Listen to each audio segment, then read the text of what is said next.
घाट विधानसभेचे कप्तान कर्णधार, ज्यांनी मतदार संघात विकासाचा झंझावात निर्माण केला, असे आमचे मित्र श्री समीर कुन्नावारजी, आज ज्यांचा जन्मदिवस आहे, जे बर्थडे बॉय आहे,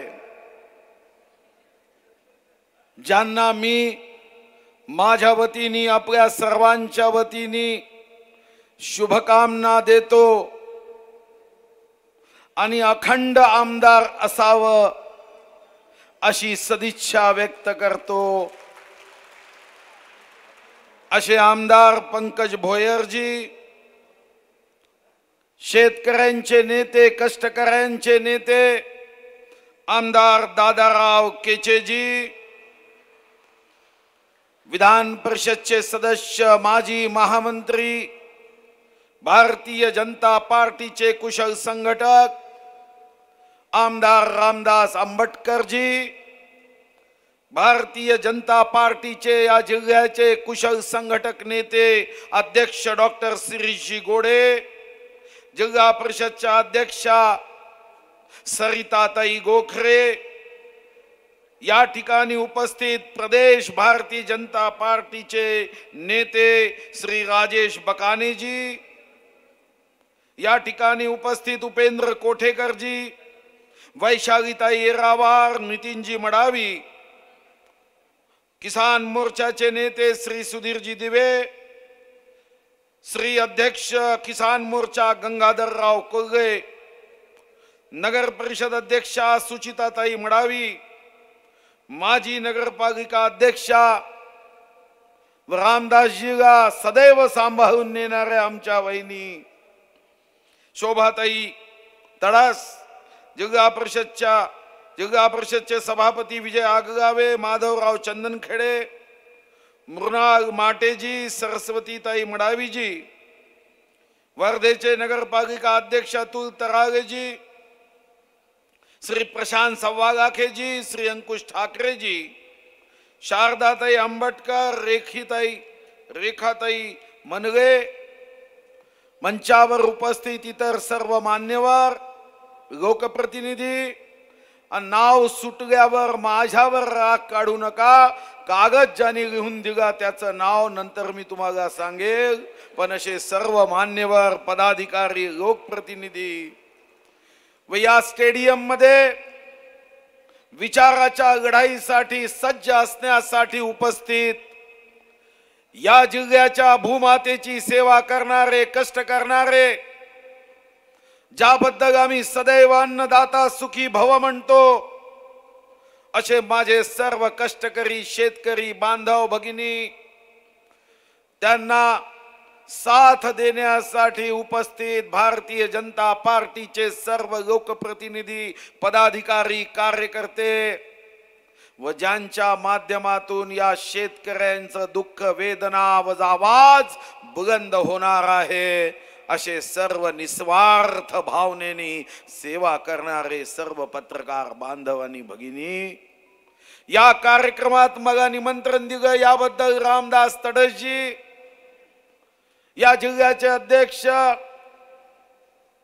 व इतर सर्व नेत्यांना मी मनापासून धन्यवाद देतो की या कार्यक्रमाचं निमंत्रण देत या वर्धेच्या पवित्र भूमीतील, या वर्धेच्या पावन भूमीतील शेतकऱ्यांसोबत संवाद करण्याची संधी दिली, मत मांडण्यासाठी मला या ठिकाणी निमंत्रित केलं, याबद्दल मी खासदार रामदास तडसजी, जिल्ह्याचे अध्यक्ष डॉक्टर गोडेजी व या मंचावरील टीमचं धन्यवाद देतो।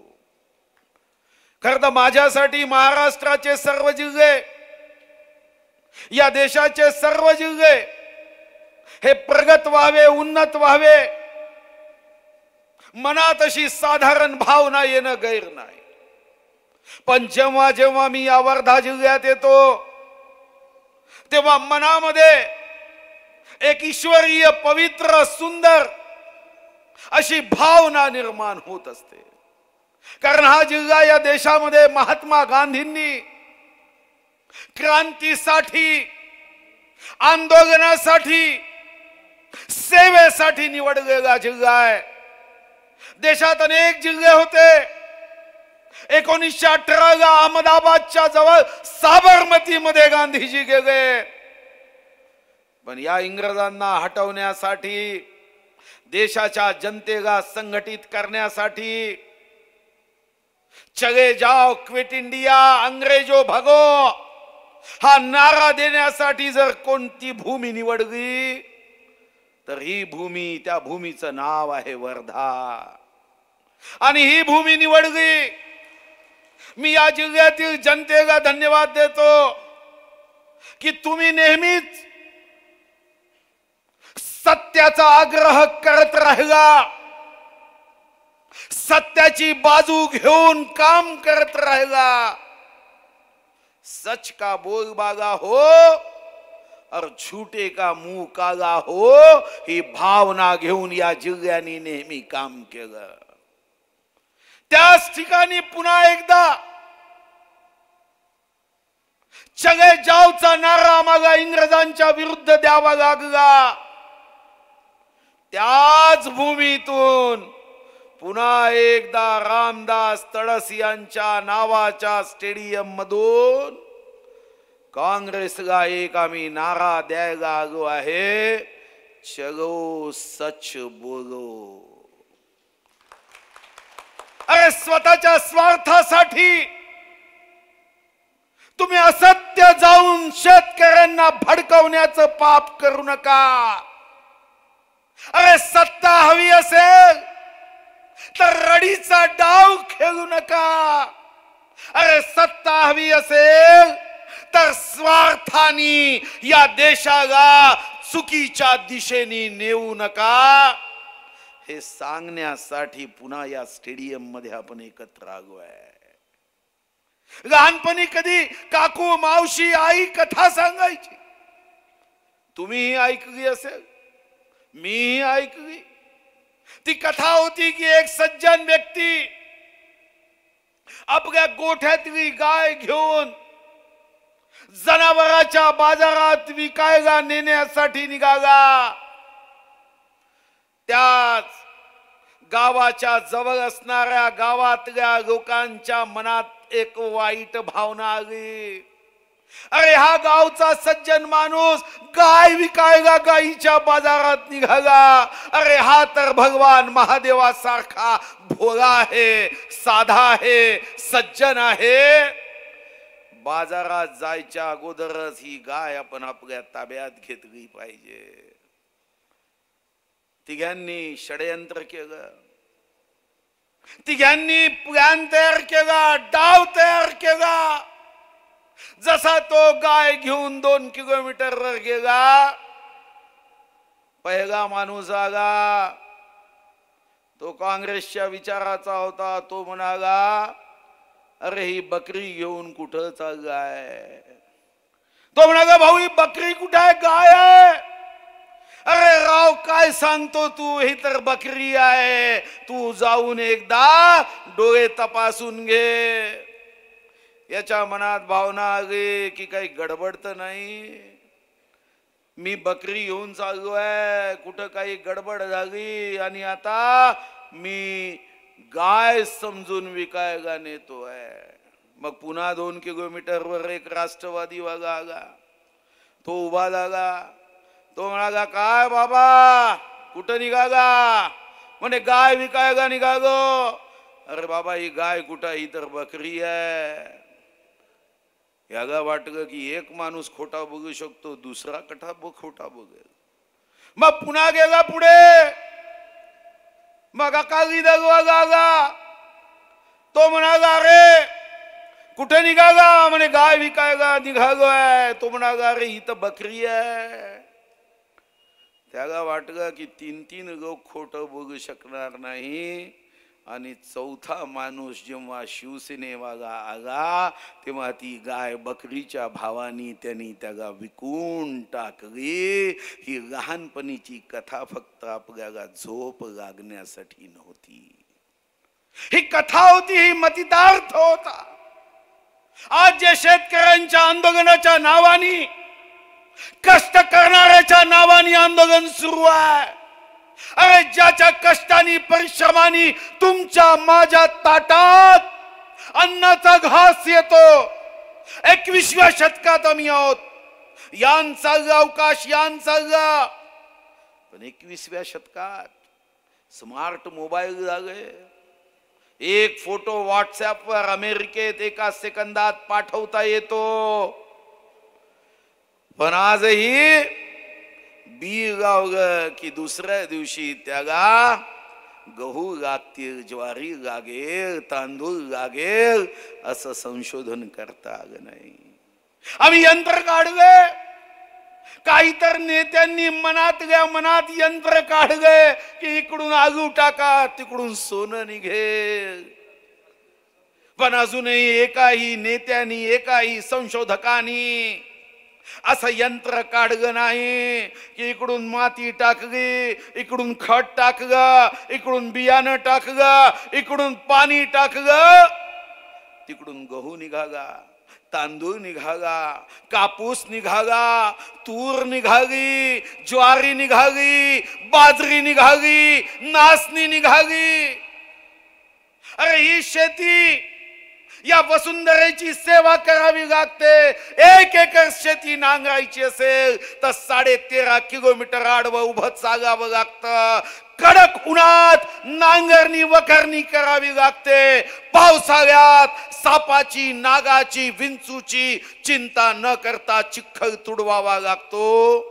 आणि थंडीत जेव्हा आमच्या देशाचे नेते नवीन वर्ष साजरं करण्याच्या नावाने शेतकऱ्याचं आंदोलन मधात ठेवून देशाला सोडून दुसऱ्या देशात जातात, त्या देशाच्या शेतकऱ्यांना, कष्टकऱ्यांना मात्र वन्य श्वापदाची चिंता न करता, रानटी डुकराची चिंता न करता, या गुलाबी थंडीत जेव्हा आपल्या लहानग्याला घोंगडीमध्ये छातीशी कवटाळून झोपावं, तेव्हा शेतात जाऊन त्या सोन्याची राखण करावी लागते. तेव्हा तो शेतकरी धान्य देतो. त्याला 5वा वेतन आयोग नाही, 6वा वेतन आयोग नाही, 7वा वेतन आयोग नाही, पण एक देशाचा प्रधानमंत्री माननीय मोदीजींच्या रूपाने आला. या शेतकऱ्यांच्या आयुष्यातला अंधार दूर व्हावा, प्रकाश निर्माण व्हावा. अरे ज्याचं आम्ही खातो त्याच्यासाठी कायदे करावे, त्याच्या आयुष्यामध्ये बदल घडावा, हे स्वप्न बघितलं. हे स्वप्न बघितलं. काही निवडणूक नाही असे कायदे करायसाठी. लोकांना नाराज करून मोदीजी पुन्हा निवडणुकीत जिंकणार नाहीये. मोदीजी सारखा नेता, असा नेता की ज्याने आपला परिवार म्हणजे माझा देश ही भावना, असा नेता म्हणजे दुसऱ्या पार्टीच्या नेत्यांनी परिवारासाठी देश सोडला आणि एकानी देशासाठी परिवार सोडला. आपण त्यांच्यावर शंका घेतोय. मोदीजी ज्यांनी शेतकऱ्यांच्या जीवनामध्ये आमूलाग्र बदल घ्यावे हा निर्णय केला, योजना केल्या. 2009 मध्ये मनमोहन सिंग साहेबांचं सरकार होतं, पवार साहेब कृषी मंत्री होते. एकदा कर्जमुक्ती दिली 52,000 कोटी, फक्त 52,000 कोटी. काय काँग्रेस राष्ट्रवादी वगैरे गावागावात बँड वाजवले, इतकेदा आपल्या हाताने शाबासकी द्यायचे की त्या पाठीला बोलता आलं असतं ना, त्यांनी म्हटलं असतं अरे बाबा आता थांबव. 52,000 कोटी. आणि नंतर पुन्हा मग एक एक गोष्ट फुटत गेली. या 52,000 कोटीत गई 18% हे खऱ्या लाभार्थीपर्यंत, शेतकऱ्यांपर्यंत गेलेच नाही. आणि यांना असं सांगण्यामध्ये पराक्रम वाटायचा. म्हणजे एक स्वर्गीय पंतप्रधान होत्या काँग्रेसच्या, ते म्हणायचे की corruption is a global phenomena. काय म्हणावं. मी कॉलेजमध्ये विद्यार्थी होतो, त्याच दिवशी माझ्या मनात भावना आली की या देशाला आम्ही भ्रष्टाचारापासून वाचवू शकत नाही ज्या देशात देशाचा प्रधानमंत्री सांगतो की corruption is a global phenomena, कोण वाचवे?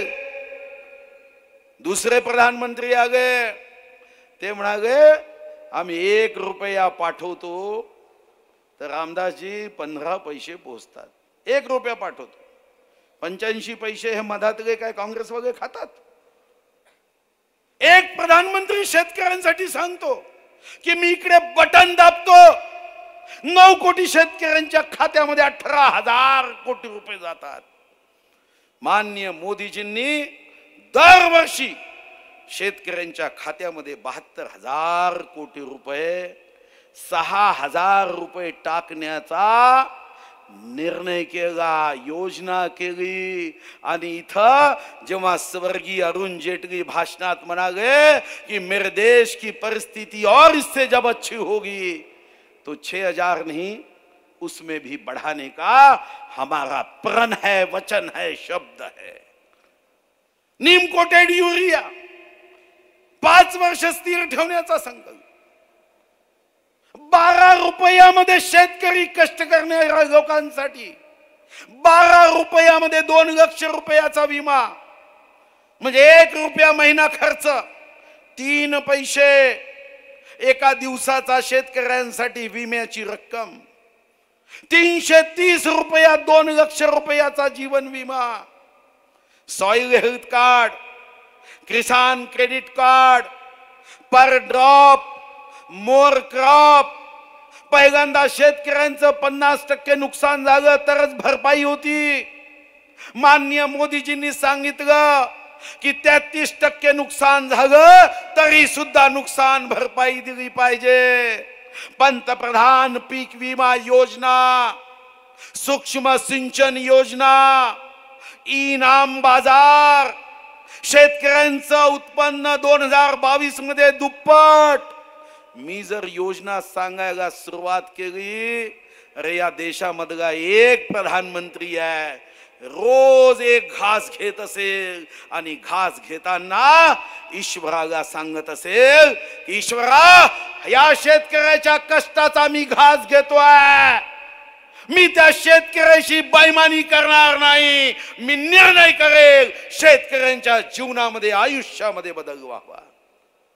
काय चूक करताय मोदीजी? मी कायद्यावर येईल, पण कधी कधी मला आश्चर्य होतं. सारे जग या कोरोनाच्या व्हायरसनी चिंतेत आहे, पण कधी कधी मला वाटतं की आपल्या देशातले, जगातले बुद्धिमान सायंटिस्ट, संशोधक या कोरोनाच्या व्हायरसच्या संकटावर वॅक्सिनची मात करतील, त्याची चिंता मला नाही आहे. ठीक आहे, कोरोनाचं एक जागतिक महामारीचं संकट होतं, तुम्ही आम्ही सर्वांनी एकत्रित येऊन या संकटाचा सामनाही केला, काही लोकांनी जीव गमावला, पण हे कोरोनाचं संकट दूर होईल. मला चिंता याची आहे की आमच्यासाठी सी फॉर कोरोनाचं संकट हे तर आम्ही दूर करू, पण आमच्यासाठी 2 सीचं संकट मोठं आहे. एक सी फॉर चायना, त्याची सारी नजर देशाच्या उन्नतीकडे, प्रगतीकडे है कि ये देश इतने गति से आगे बढ़ रहा है. अरे बी तो वैसे भी अंग्रेजी आराखड़ी में भारत का बी सी से पहले आएगा, तू चिंता मत कर, भारत चाइना से भी आगे जाएगा. ही शक्ती माननीय मोदीजींनी आपल्या नेतृत्वात दाखवली. पण मला चिंता दुसऱ्या सीची आहे, ती काँग्रेसच्या सीची आहे की खोटा बोल पण रेटून बोल, ही मन ऐकली, पण काँग्रेसवाल्यांनी त्या म्हणीलाही पुढे न्यू व्हर्जन मध्ये आणलाय. खोट बोल पण ठरवून बोल. सारे नेते असे काही कायद्याबद्दल सांगताय की जसं काही हे कायदे म्हणजे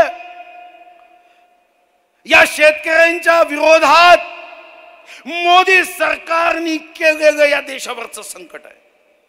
मी कायद्यावर जेव्हा सांगेल सहज सोपी कायदे आहे, सहज सोपी, पण माझ्या शेतकरी बांधवांना फसवण्यासाठी ते खोटं बोल पण ठरवून बोल. आणि मग या कायद्याची अवस्था काय झाली आहे? कायद्याची अवस्था चक्रधर स्वामीच्या हत्तीसारखी झाली आहे. ज्याच्या हातामध्ये जे वाक्य तो त्याच्यावरच सांगतो, रे कायदा कसा आहे, चक्रधर स्वामीच्या हत्तीसारखं. आणि एकाने तर मला विचारलं, म्हणे या कायद्यामुळे जर खरंच शेतकरी नाराज होणार आहे तर काँग्रेस वगैरे आंदोलन कशा करता फायदा आहे, कारण कायदा लागू झाला, जनता नाराज, किसान नाराज, मग तर काँग्रेसला फायदा होईल. 20 राज्यातून काँग्रेस तडीपार झाली, हद्दपार झाली. 20 राज्यातून, म्हणजे आमच्या देशात 28 राज्य, 8 केंद्रशासित प्रदेश आहे. 20 राज्यातून तर हद्दपार, राहिली 8 राज्यात, आणि 8 तिथं यांची नाट. अशा पद्धतीचं राजकारण यांचं सुरू झालं आहे. आणि मग या राजकारणामध्ये एक अपेक्षा मग आहे, कायदा प्रत्येकाने वाचता आला तर वाचला पाहिजे, त्याचा अर्थ समजून घेतला पाहिजे. काही शेतकऱ्यांसाठी पुतना मावशीपेक्षा जास्त प्रेम दाखवणारे नेते तिथं जमा झाले. म्हणजे यांना पाहिलं ना रामदासजी तर पुतना मावशी आत्महत्या करेल, एवढं प्रेम. मात्र आंदोलन मधातून सोडून विदेशात, पुतना मावशीपेक्षा जास्त.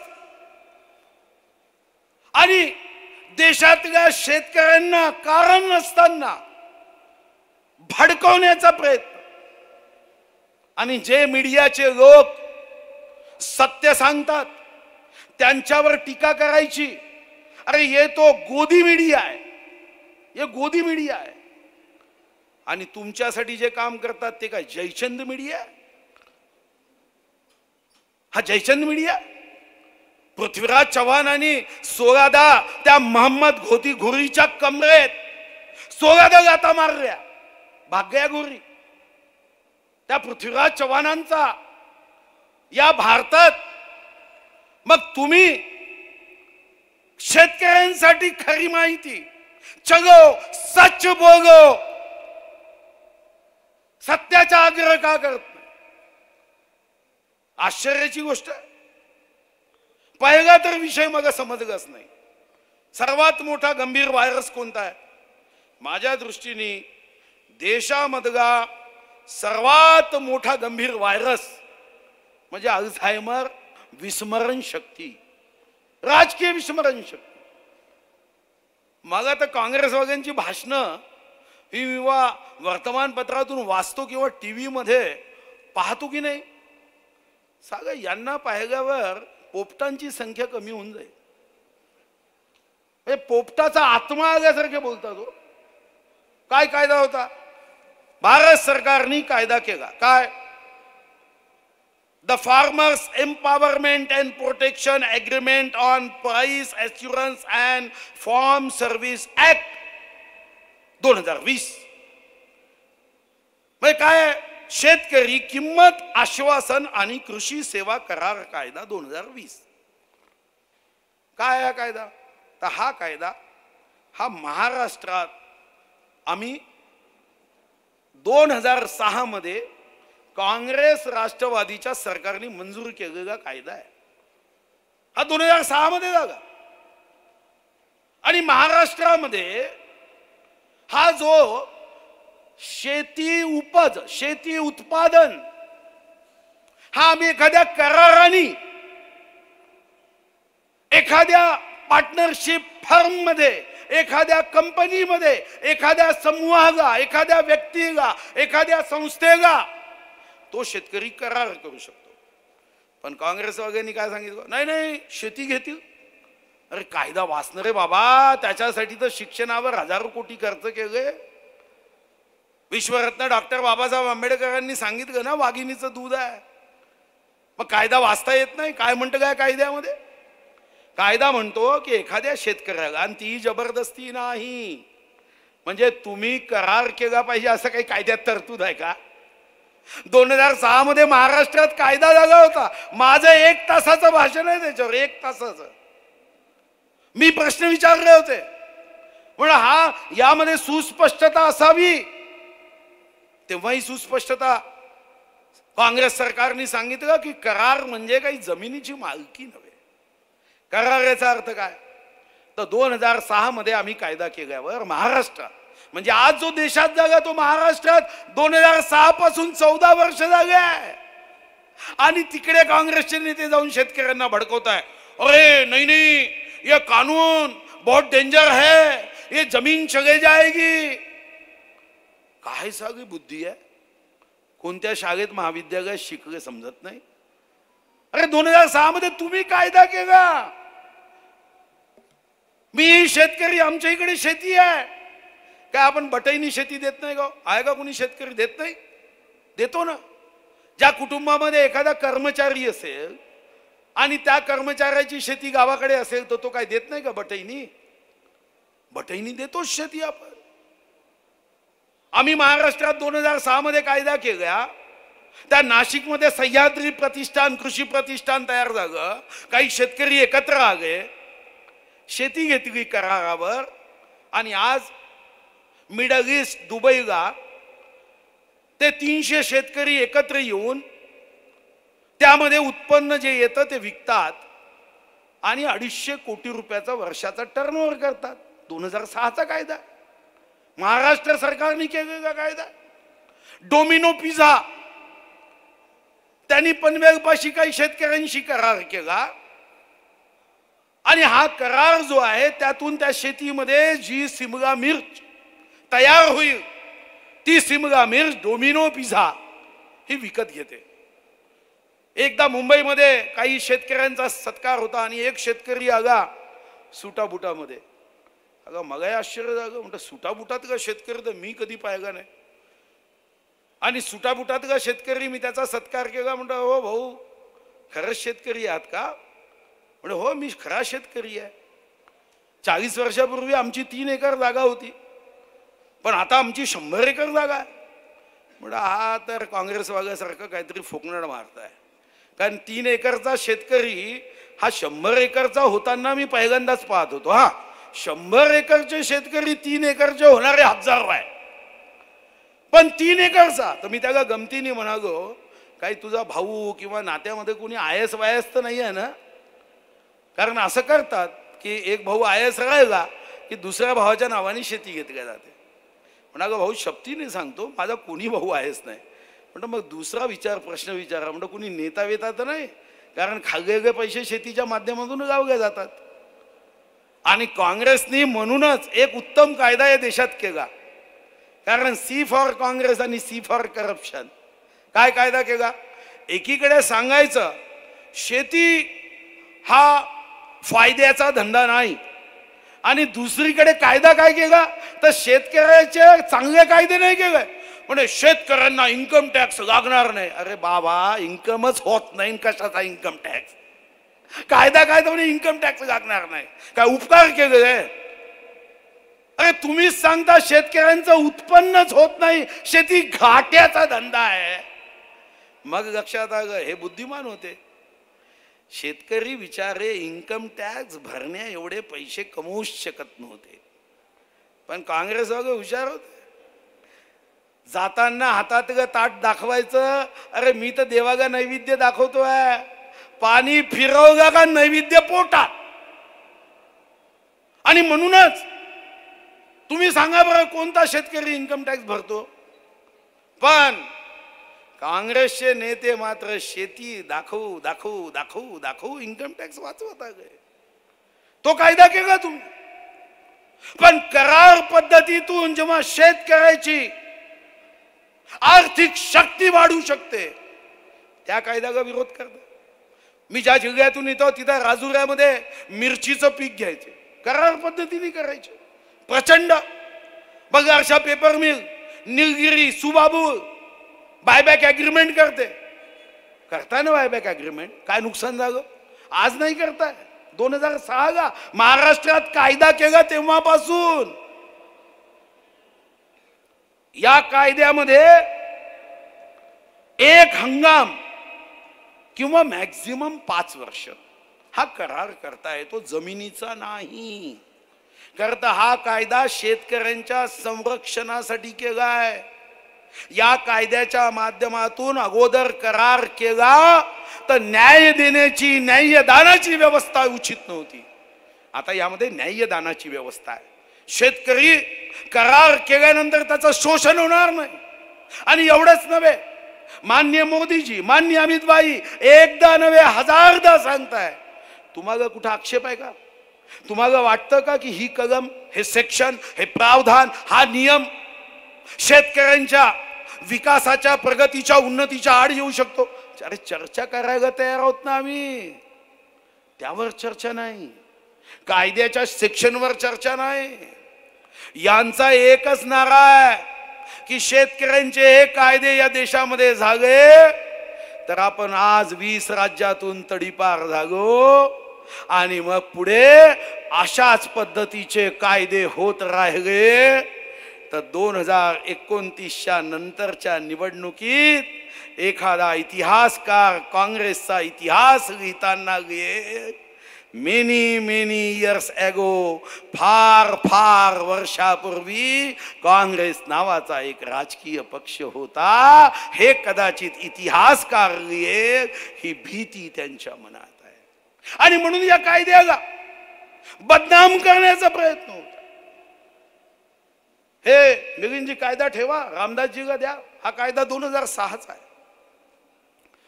म्हणजे करार पद्धतीमध्ये कुठेही शेतकऱ्यांवर अन्याय होणार नाही.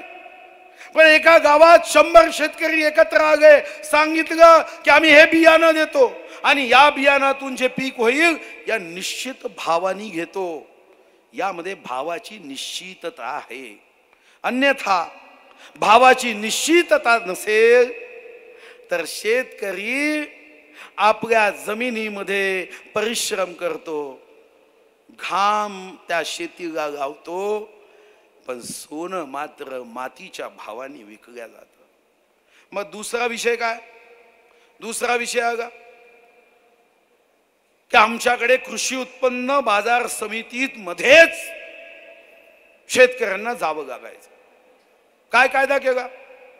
The farmers produce trade and commerce promotion and facilitation.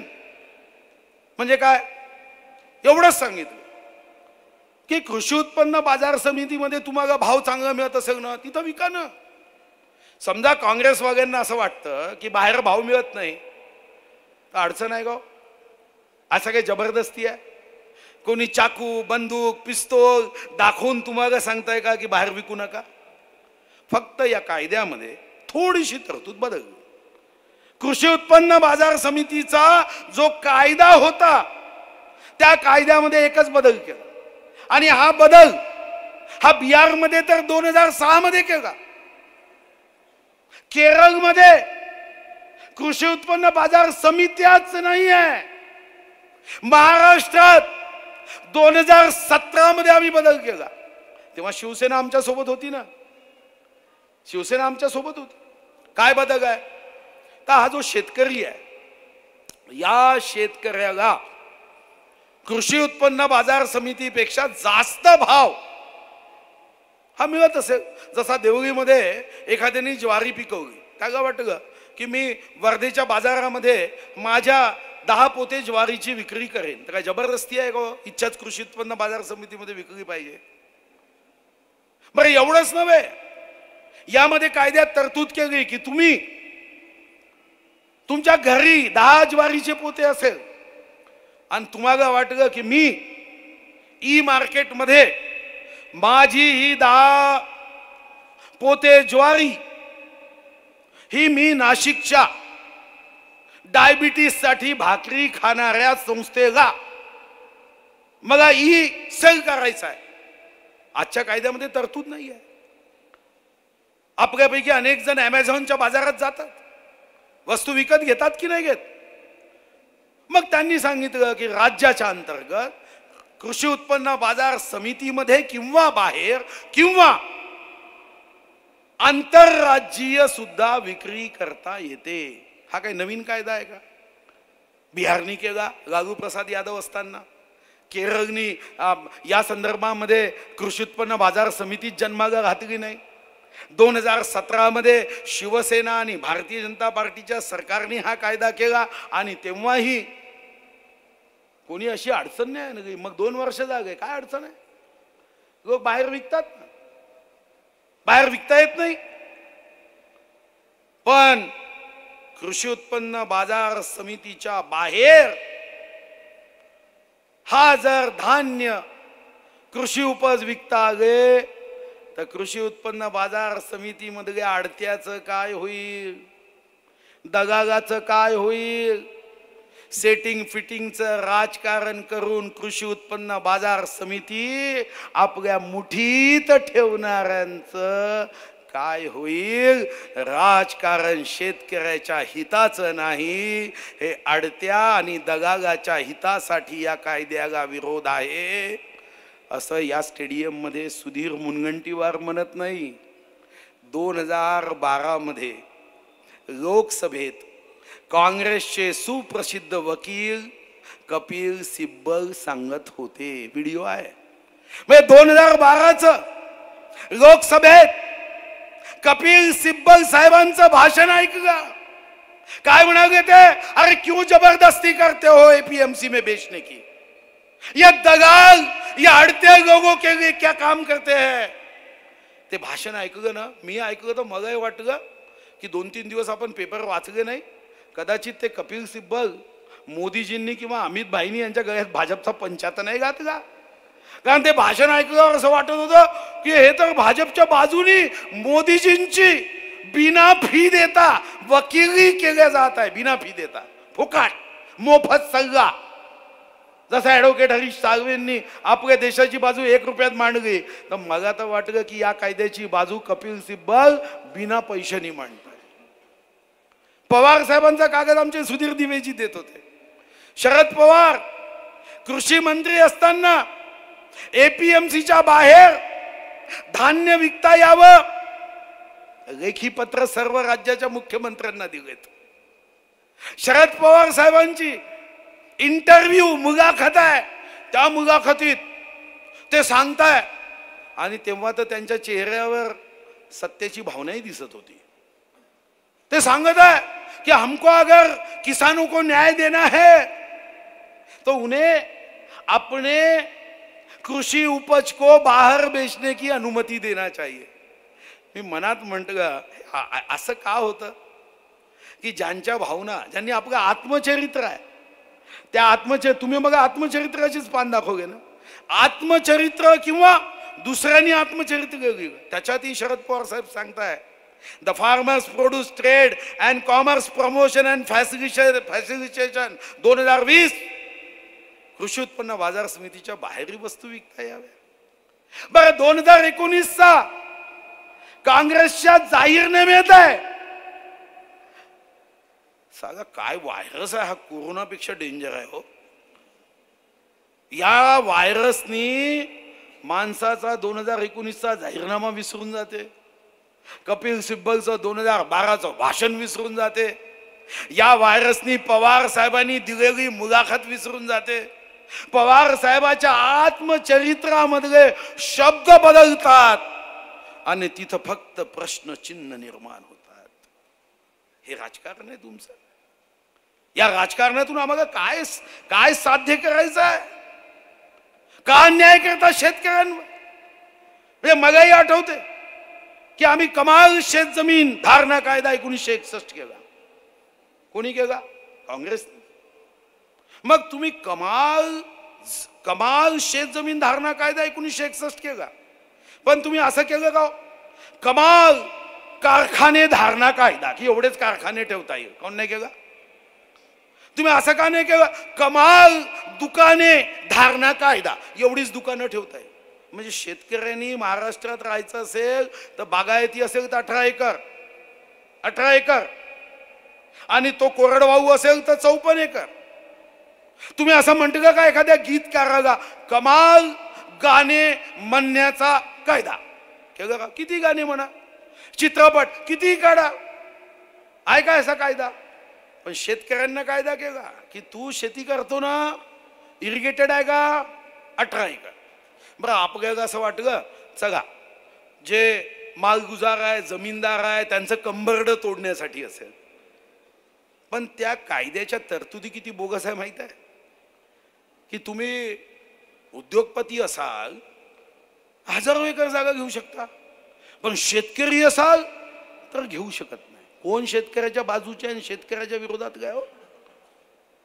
तुम्ही केला का कारखान्यासाठी कायदा की एवढेच कारखाने देशात काढता येईल? तिथं नाही केला. कारण याच्या हिरव्या पिकाच्या पेक्षा तुम्हाला त्या हिरव्या कंचन नोटांवर प्रेम होतं. तो कायदा नाही केला. लघु उद्योगामध्ये 900 आयटम होते की यामध्ये कोणताही मोठा उद्योजक, मोठा कारखानदार त्या वस्तू करू शकत नव्हता. पण आम्ही काय केलं? त्या लघु उद्योगाच्या 900 वस्तू काढून टाकल्या. 1991 मध्ये सांगितलं आता जागतिक बाजारपेठ आहे, आता आम्ही गॅट करार करतोय, आम्ही डंकेल करार करतोय. सारी देशाची वाट लावायचं काम केलं. आणि कायदे काय केले? काय पेरायचं, कुठं विकायचं, कुठल्या दरात विकायचं, कशासाठी कायदे? अरे शेतकऱ्यामध्ये शक्ती आहे. तुम्ही काय शेतकऱ्यांना अज्ञानी समजता? अरे तो भूमातेची वसुंधरेची सेवा करणारा. मला स्वर्गीय यशवंतराव चव्हाणांचं ते उदाहरण आठवते. स्वर्गीय यशवंतराव चव्हाण सांगायचे की या देशात सर्वात कोणी बुद्धिमान असेल तर तो माझा शेतकरी राजा आहे.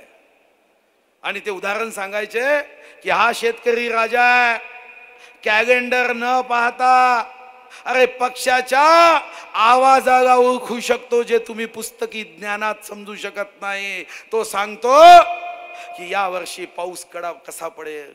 बेडकाचा आवाज ऐकतो आणि सांगतो की या वर्षी दुष्काळ आहे की नाही. आणि पुढे स्वर्गीय यशवंतराव चव्हाण म्हणायचे की जेव्हा मी शहरात मुंबईत विचारतो की 27 उणे 9 किती, तर शहराचे हे पुस्तक पंडित सांगतात 27 उणे 9 18 होतात. पण जेव्हा मी शेतकऱ्याच्या मधात जातो आणि हाच प्रश्न त्यांना विचारतो की 27 उणे 9 किती होतात, तर शेतकरी सांगतात 0. कारण 27 नक्षत्रातून पाण्याचे 9 नक्षत्र जेव्हा मायनस होतात तेव्हा आयुष्याने उत्पन्न उरतं 0. तुम्ही शेतकऱ्यांवर सोडा ना. अरे तुमच्यापेक्षा बुद्धिमान तो शेतकरी आहे. त्याला वाटलं तर कृषी उत्पन्न बाजार समितीमध्ये जाईल, त्याला वाटलं तर करार करेल. काही जबरदस्ती आहे? जबरदस्ती आहे करार करण्याची कायद्यामध्ये? अरे तुम्हाला 2 हायवे दिले, नागपूर जायचं या हायवेनी जा, नाही जायचं या हायवेनी जा. काय जबरदस्ती आहे का? मग तुम्हाला काय मनात भीती वाटते? भीती एकाच, अब 20 राज्यों से तड़ीपार हुए हैं, ऐसा ही चलते रहा तो 28 राज्यों से तड़ीपार हो जाएंगे, ही भीती है. मग तिसरा कायदा अत्यावश्यक वस्तू सेवा सुधारणा कायदा. काय केलं याच्यामध्ये? अत्यावश्यक सेवा कायद्याच्या संदर्भामध्ये आपण यामध्ये कशासाठी इसेन्शियल कमोडिटी ऍक्ट बदललं? काय इसेन्शियल कमोडिटी ऍक्ट? अरे आपल्या देशामध्ये आता दुप्पट तिप्पट उत्पन्न होतं.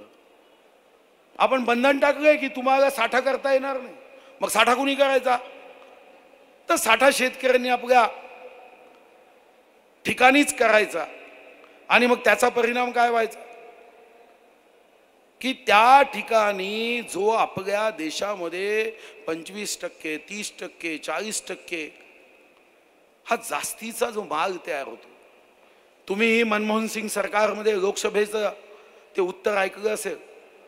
2011 मध्ये या देशात 58,000 कोटीचं धान्य नासोडा जागा, खराब जागा. 58,000 कोटी. गरिबाच्या ताटात अन्न नाही, गरिबाच्या ताटात दाना नाही, पण उंदराच्या पोटात दाना आहे. अशा प्रसंगात एक अत्यावश्यक वस्तू कायद्याचा फायदा, ज्यामध्ये बाजारात असणाऱ्या अस्थिरतेचा भार हा शेतकऱ्यांवर पडणार नाही. यातून युद्ध, दुष्काळ, अचानक झालेली भाववाढ, नैसर्गिक आपत्ती यामध्ये सुद्धा या कायद्यामध्ये आपल्याला लावता येतो. अचानकपणे टिकाऊ कृषी उत्पादनामध्ये 50% दरात वाढ झाली तेव्हाही इसेन्शियल कमोडिटी ऍक्ट लावता येतो. फलोत्पादनामध्ये 100% वाढ झाली, इसेन्शियल कमोडिटी ऍक्ट गाबता येतो काय? काढला का ऍक्ट? नाही. पण ज्या पद्धतीने काँग्रेस लोकांमध्ये गैरसमज पसरवत आहे, आणि हा गैरसमज मी एक शेवटचे 5 मिनिटं सांगतोय. गैरसमज काय? एकच गैरसमज, अरे ये सब अंबानी और अडानी के लिए हो रहा है, ये सब अंबानी और अडानी के लिए हो रहा है. आता अंबानी अडानी फक्त धान्याचे धंदे करणं बाकी ठेवू गया काय? म्हणजे मी अंबानी कधी श्रीमंत जागे माहिती काढली. अंबानीचा जन्म 28 डिसेंबर 1932, मृत्यू 6 जुलै 2002. तेव्हा मोदीजी देशाचे पंतप्रधान जागेच नव्हते. आणि धीरूभाई अंबानी हे काँग्रेसच्या राज्यात 62,000 कोटीचे मालक झाले.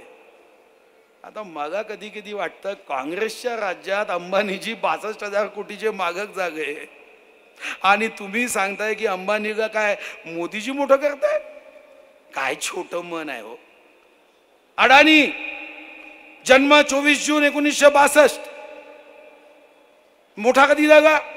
1988 मध्ये अदानीला एक्सपोर्ट लिमिटेड कंपनीला स्वर्गीय राजीव गांधींनी मान्यता दिली. 1991 मध्ये जेव्हा गॅट करार जागतिक अर्थव्यवस्था स्वर्गीय नरसिंहराव सरकारने मेटल, टेक्सटाईल आणि कृषी माल विकत घ्यायची परवानगी 1991 ला अदानीला दिली. 1993 ला जे मुंद्रा पोर्ट आहे, चिमनभाई पटेल मुख्यमंत्री होते, किती पैशांनी जागा दिली माहित आहे का? 10 पैसे मीटर. मोदींनी नाही दिली, रामदास जी. ये सब कांग्रेस की चाल है. 95 मध्ये जेव्हा छबीलदास मेहता मुख्यमंत्री झाले, छबीलदास मेहता 17 फरवरी 1994 ते 14 मार्च 95, मुद्रा पोर्ट त्याचं टेंडर हे अडानीला दिलं काँग्रेस सरकार. आणि आता मोदीजींना बदनाम करतात. जे मोदीजी सांगते अरे मैं तो फकीर हूं भाई, ना मेरा परिवार.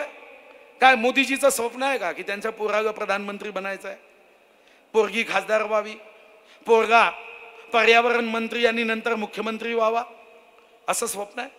अरे तो तो म्हणतो, मोदीजी म्हणतात मैं प्रधान सेवक हूं, इस देश का सेवक हूं. अरे फकीर हूं, झोला लेके चला जाऊंगा.